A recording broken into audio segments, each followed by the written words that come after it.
Now, I'll begin to demonstrate a new aspect of this, only for the purpose of brevity and making sure that we go from one aspect to the next, so that once you understand the principles, how they work, then you can go on to the next aspect and begin to use that. Now, what I'll do in this particular case is I'm going to do the same exercise, the palm, but this time I'm going to create the effect of playing from the lowest notes to the highest notes, and we'll see how that goes.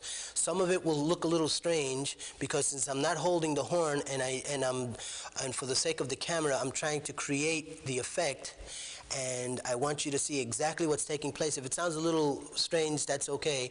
Accept it for what it is. It's just a weird exercise, and it's hard to do just holding a horn without laying the horn on the palm and not holding it and trying to play all the notes, trying to catch all of them for you.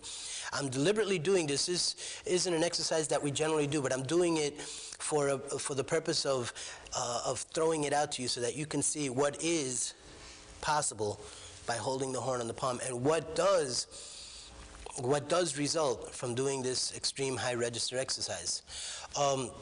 When I do this exercise, I'll need, of course, for you to be constantly paying attention to the side.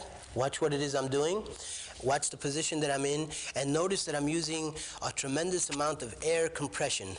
And in the process of using this air compression, I need to contract the lips in the direction of each other to create the compression based on the amount of air that I'm blowing. So, for example, if I'm blowing 100 pounds of air, then I need to close to a certain degree. If I'm blowing 120 pounds of air, then I need to close even more. And instead of closing teeth, what I do is we invert the lips into that air formation. That formation into that air compression, or that air blow, so that we can create the compression, the necessary compression to do this. In the process of setting this whole situation up, I want you to constantly be aware and attuned to the fact that what we're doing here is still isolating the correct muscles and still identifying the correct muscles and not allowing any sneering or munching to take place. Okay, now I'm going to demonstrate incorrectly first, so that you can see that as I try to create the compression and try to match the compression with incorrect motions, and you'll see what happens. Okay.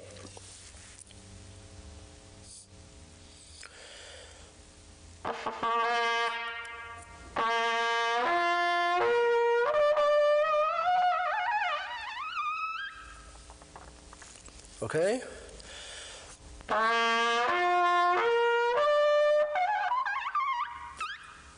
Okay, what I did there was I sneered.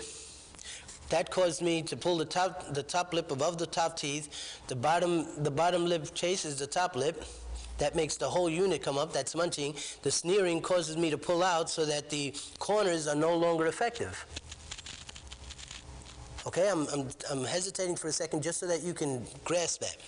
The sneering pulls it out. The top lip goes above the top teeth, and the bottom lip comes up and goes past the top teeth. That closes it off. You can't get the air through that. So naturally, the instinct is to close the air column at the throat. I don't know if you noticed that it choked. I don't know if the microphones are picking up that sound. But I need you to understand that that's what's taking place. Now I'll do it again, and this time I'll do it correctly.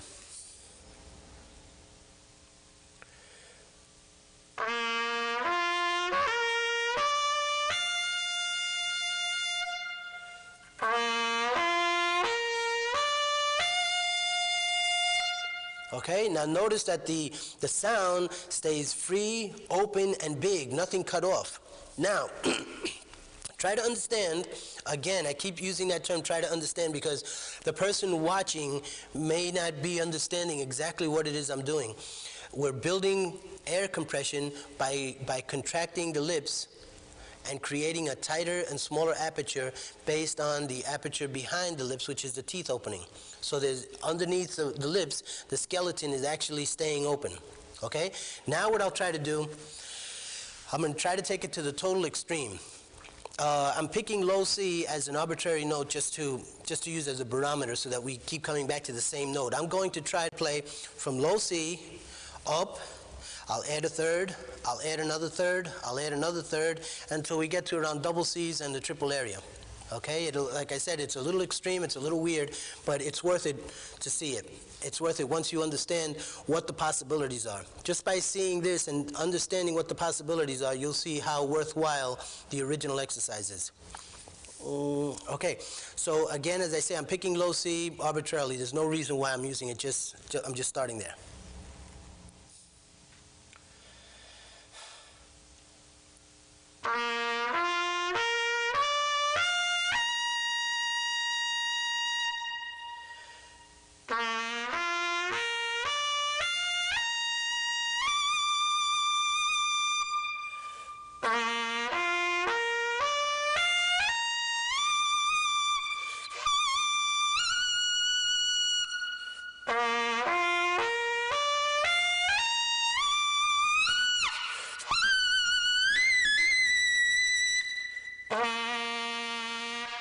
Okay, that was a double C.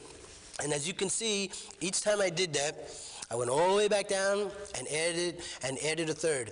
Now notice that the way I did that, at no time was there any distortion, was there any problem in trying to make that. It just comes out easily and smooth. It's a very interesting thing when you begin to understand that the concepts are very simple, but the result is dramatic. The result is incredibly dramatic. You're taking the total violence out of playing. It's like eliminating, it's almost as if the trumpet were here, you got rid of the trumpet, and it's just you doing whatever you feel like doing. You can pick and choose anything you want to do on the trumpet. Okay, I did that particular exercise. I do that particular one. I did that one for the purpose of showing you that you can go from the lowest extreme to the high extreme, and it's not one of those little fake kind of do, mi, sol, do type things and you hit a double C. I went do, mi, sol, do and keep adding and keep adding and keep adding until you reach the extreme without removing the mouthpiece from your chops, which already implies the fact that the endurance level is very high. Okay, now this brings us now to holding the horn legitimately. Now, before I go to the horn legitimately, I want to show you one more thing. This is interesting. It took me a while to get this, but when I finally when I was finally able to do this, I began to understand a lot of the other concepts that are involved in playing the trumpet that used to absolutely blow me away whenever I had something important to do. If I had to play a page of music and at the end there was a high F or a G, I was like nervous all the way through the page waiting for that note. Now I don't even think of a high note because it doesn't matter. It's irrelevant to me. Whichever note they want, I'm more than capable of doing it. The reason I'm talking with this kind of confidence is because now the trumpet is like a little thing to me. It's no longer like this scary demon, this scary monster that used to, freak me out, for lack of a better word. Okay, I'll do this again, and the idea of why it is that I'm going to play this again is just so that you can see one more aspect before we go to holding the horn legitimately. Now, I'm going to lay the horn on the palm of the hand, and when I do this, I'm going to try to play, actually physically play something without holding the horn, so that you can see that you can move around. It's not some kind of freak thing and you just hit some notes and everything is, and we just have it figured out to some kind of a scale or arpeggio.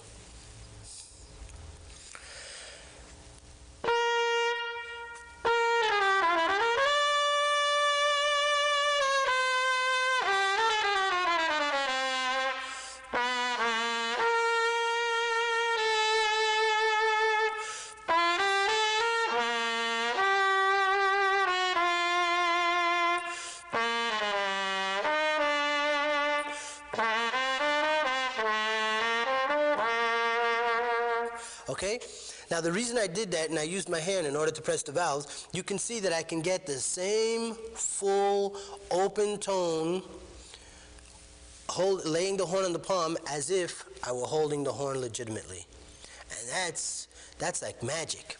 If you've ever wondered, how do these guys do it when you see these guys on TV? If you've ever wondered, why is it that out of thousands of guys that graduate as players and they've been around, why is it that there's only one or two really super hip chop players, guys who can really do it chop-wise, it freaks you out.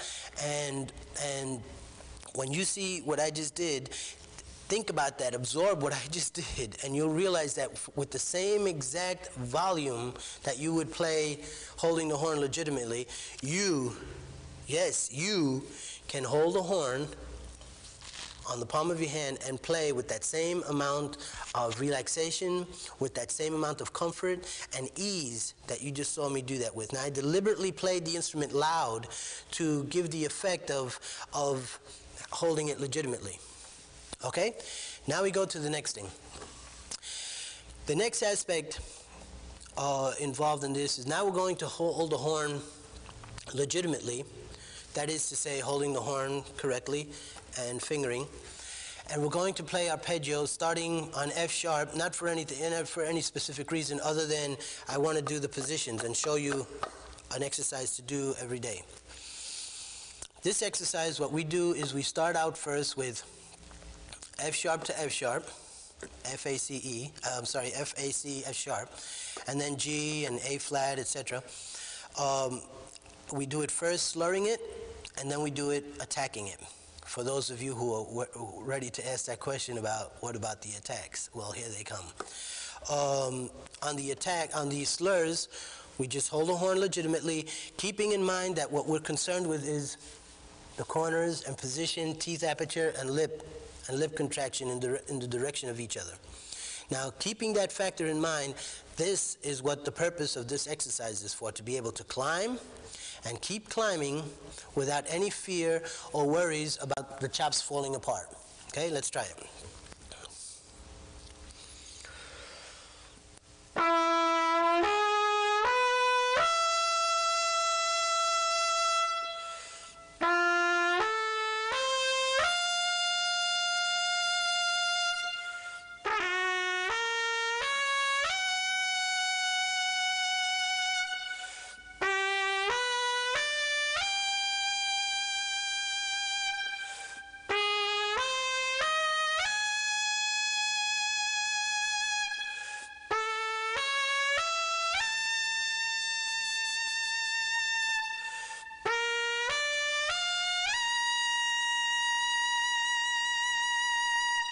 First one, slurring. Now the next aspect will be the same exact thing. Again, now we're going to play attacking the notes.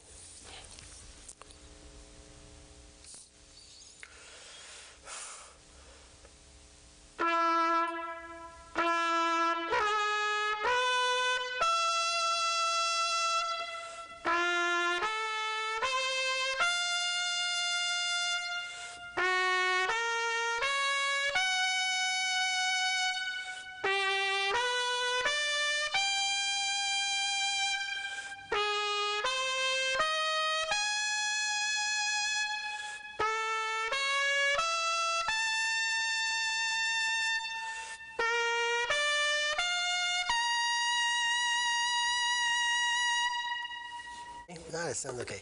All right. Now we did that slurring and then attacking. Now what we do in this particular exercise is we keep adding one. For example, that was up to F sharp. The next note is A sharp, and then the next one is up to C sharp, and then the next one is up to double F sharp. And then you do that on all the steps. Now, for the sake of brevity, I'll do a few of them so you can get an idea, and we'll keep going from there.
Okay, now that goes on and on and on, and you keep doing that up to the doubles.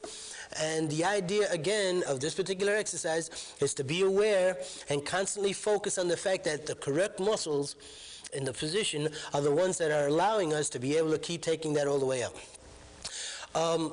Once you get that kind of an exercise going, and again, as I said, for the sake of brevity, because this is for you to do, I'm just describing this for you. For the sake of brevity, what I need you to do now is realize that notice that the volume is the same as when you hold the horn, or as when you lay the horn on the palm without holding it. Now we get the same effect holding it. The difference is the control. Again, as I said, be aware of the fact that because we're using false fingerings, the sound and the pitch may be slightly false in certain areas, but we're accepting that because in this particular case, the point and purpose of the exercise is to develop the chops, to do the work, as opposed to fingering correctly and having the exact specific notes. In this case, we're holding all three valves down for the F sharp for the purpose of having the lips do the work and not the valves.